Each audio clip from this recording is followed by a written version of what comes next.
देखो, ग्रहों की संख्या के अनुसार अधिवासों का वर्गीकरण। तो जो ग्रहों की संख्या के आधार पर अधिवासों का वर्गीकरण है, उसमें सबसे पहला है प्रकीर्ण अधिवास।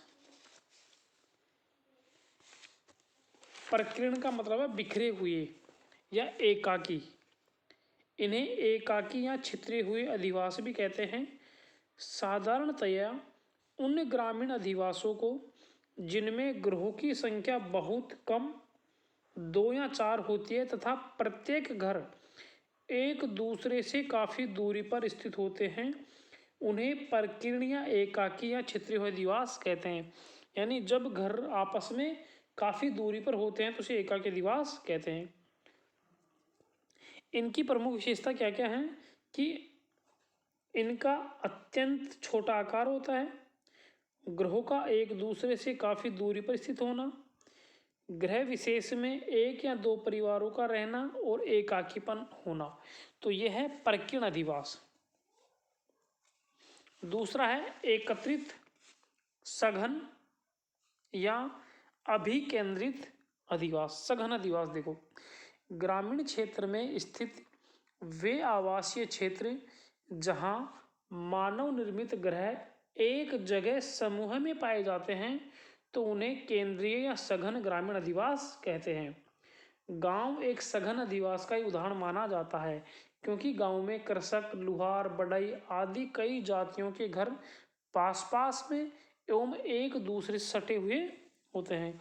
तो प्रकीर्ण का बिल्कुल अपोजिट हो गया एकत्रित अधिवास। अब है अर्धसघन या अपखंडित अधिवास।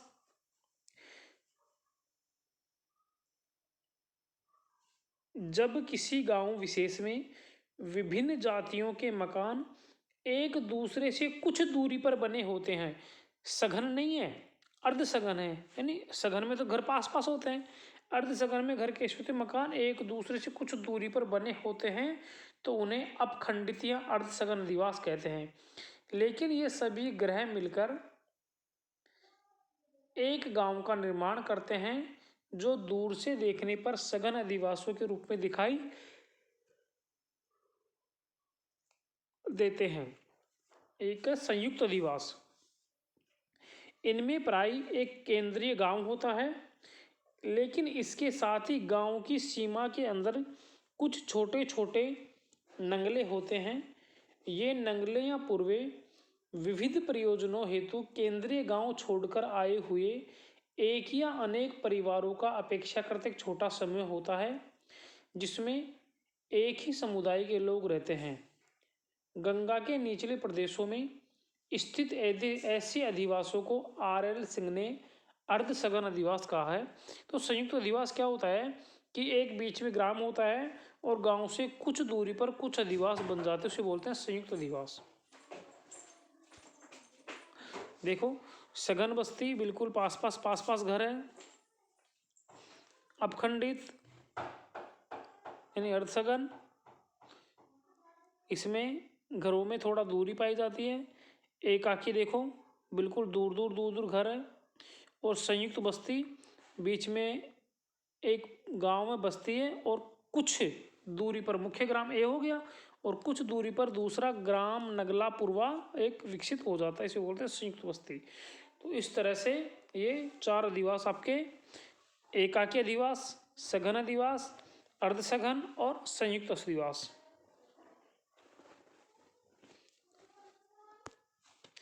ग्रामीण अधिवास के प्रतिरूप, आकार के अनुसार ये भी कई प्रकार के होते हैं। इनकी जो प्रतिरूप के अनुसार, इसमें सबसे पहला है आयताकार प्रतिरूप, दूसरा रेखीय प्रतिरूप, तीसरा वृत्ताकार प्रतिरूप, चौथा अर्धवृत्ताकार प्रतिरूप, पांचवा तारा प्रतिरूप, त्रिकोणीय प्रतिरूप, नाभिकीय प्रतिरूप, शतरंजी प्रतिरूप और अन्य प्रतिरूप। अन्य प्रतिरूप में तीर प्रतिरूप, अनियमित प्रतिरूप, पंखा प्रतिरूप, सीढ़ीनुमा प्रतिरूप और मधुछत्ता प्रतिरूप। तो सबसे पहले हम बात करेंगे आयताकार प्रतिरूप की। आयताकार प्रतिरूप के अधिकांश ग्रामीण अधिवास नदियों द्वारा निर्मित समतल उपजाऊ मैदानी क्षेत्रों में एवं अंतर पर्वतीय क्षेत्रों में स्थित उपजाऊ घाटियों में पाए जाते हैं। आयताकार प्रतिरूप ग्रामीण अधिवासियों के मध्य के रास्ते सीधे उत्तर से दक्षिण या पूर्व से पश्चिम की ओर होते हैं तथा एक दूसरे को ये समकोण पर काटते हैं। इस तरह से ये आयताकार प्रतिरूप का निर्माण हो जाता है।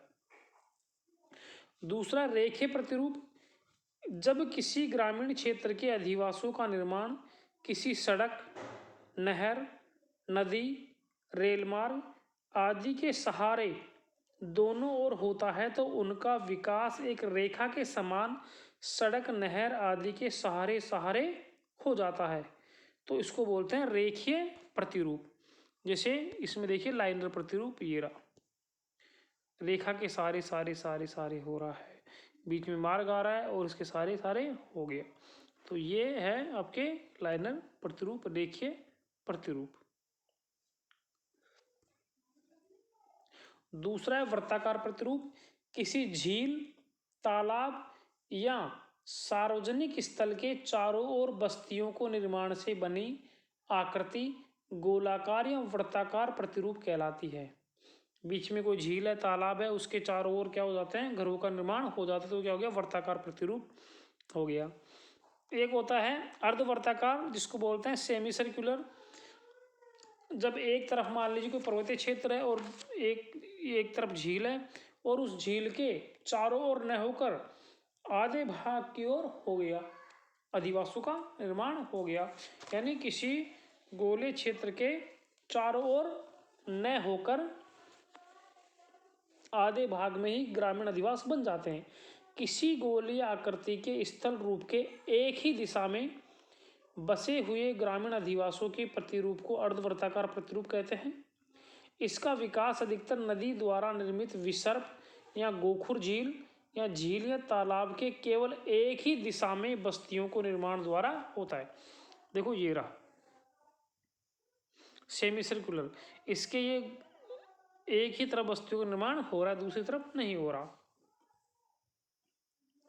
तारा प्रतिरूप, देखो ये तारा प्रतिरूप लिख रहा है स्टार पैटर्न। देखो तारा या अरीय प्रतिरूप का विकास उन ग्रामीण क्षेत्रों में होता है जिन गांवों में चारों ओर से कई सड़क मार्ग आकर मिलते हैं। गांव से बाहर की ओर जाने वाले सड़क मार्गों के दोनों ओर ग्रामीण बस्तियों का विकास होता रहता है, जिनके प्रवेश द्वार अधिकतर मार्ग की ओर खुलते हैं।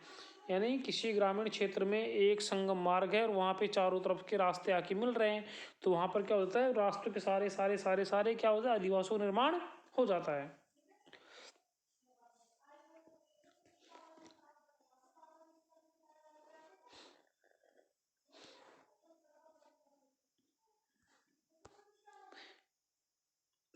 त्रिकोणीय प्रतिरूप,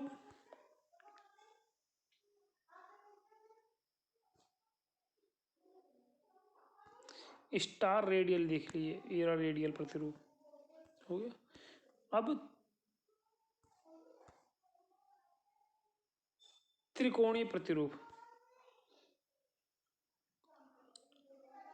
तारा हो गया, त्रिकोणीय प्रतिरूप देखिए, जहां पर दो नदियां आकर मिलती हैं उनके संगम से पहले दोनों नदियों के तट पर बसी बस्तियों के द्वारा बने प्रतिरूप को त्रिभुजाकार प्रतिरूप कहते हैं या त्रिकोणीय प्रतिरूप कहते हैं। नाभिक के प्रतिरूप, जहां गांव के मध्य में कोई सार्वजनिक स्थल या गांव के मुखिया का घर हो तथा चारों ओर वहां के मार्ग वृत्ताकार रूप से बाहर की ओर जाते हो, वहां मार्गों के दोनों ओर ग्रामीण बस्तियों का विकास हो जाता है, तो ऐसी आकृति को नाभिकीय प्रतिरूप कहते हैं। ये रहा नेबुलर, इस तरह की, इस तरह।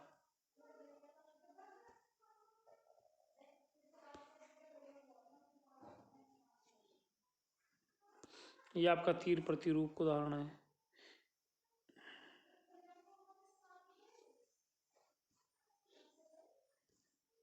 शतरंजी चेस बोर्ड, ये वाला चेस बोर्ड।